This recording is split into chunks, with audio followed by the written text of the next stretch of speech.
ಇನ್ನು 5 ವರ್ಷ ನಾನೇ ಸಿಎಂ ಸಿದ್ದರಾಮಯ್ಯ ಹೇಳಿಕೆ ವಿಚಾರಕ್ಕೆ ಸಂಬಂಧಪಟ್ಟಂತೆ ಬೆಳಗಾವಿಯಲ್ಲಿ ಯತೀಂದ್ರ ಸಿದ್ದರಾಮಯ್ಯನವರು ಪ್ರತಿಕ್ರಿಯೆ ಕೊಟ್ಟಿದ್ದಾರೆ. ಶುರುನಲ್ಲಿ ಅವರೇ ಹೇಳಿದ್ದಿಲ್ಲ, ಮುಖ್ಯಮಂತ್ರಿಗಳು ಹೇಳಿದ ಮೇಲೆ ಆಯ್ತಲ್ಲ ಇನ್ನೇನು.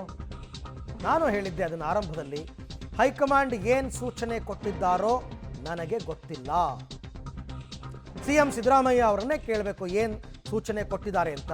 ಬಟ್ ಅವರೇ ಹೇಳಿದ್ದಾರೆ, ಹೈಕಮಾಂಡ್ ಸೂಚನೆಯನ್ನ ಸಿಎಂ ಮತ್ತು ಡಿಸಿಎಂ ಇಬ್ಬರು ಕೂಡ ಪಾಲಿಸ್ತಾರೆ. ಹೀಗಂತ ಬೆಳಗಾವಿಯಲ್ಲಿ ಸಿದ್ದರಾಮಯ್ಯನವರ ಪುತ್ರ ಯತೀಂದ್ರ ಸಿದ್ದರಾಮಯ್ಯ ಕೊಟ್ಟಿರ್ತಕ್ಕಂಥ ಸ್ಟೇಟ್ಮೆಂಟ್. ಈ ಚಳಿಗಾಲದ ಅಧಿವೇಶನದ ಆರಂಭದ ದಿನದಲ್ಲೇ ಅವರೇ ಕೊಟ್ಟಂಥ ಸ್ಟೇಟ್ಮೆಂಟ್ ಇದು.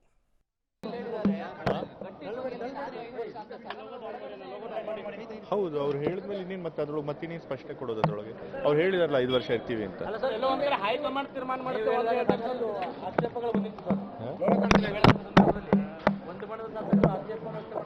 ಈಗ ಹೈಕಮಾಂಡ್ ಅವ್ರದ್ದು ಸಿಎಂ ಅವ್ರಿಗೆ ಏನು ಸೂಚನೆ ಕೊಟ್ಟಿದ್ರೆ ನನಗೆ ಗೊತ್ತಿಲ್ಲ.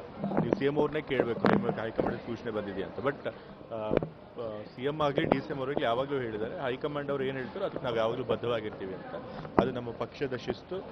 ಸಿ ಎಂ ಅವರು ಕೂಡ ಪಕ್ಷದ ಶಿಸ್ತನ್ನು ಯಾವಾಗಲೂ ಕೂಡ ಪಾಲಿಸ್ಕೊಂಡು ಬಂದಿದ್ದಾರೆ. ಅವರು ಹಲವಾರು ಬಾರಿ ಹೇಳಿದ್ದಾರೆ, ಹೈಕಮಾಂಡ್ ಏನು ಹೇಳ್ತಾರೋ ಹಾಗೆ ಅದನ್ನೇ ಪಾಲಿಸ್ತೀವಿ ಅಂತ ಹೇಳಿ.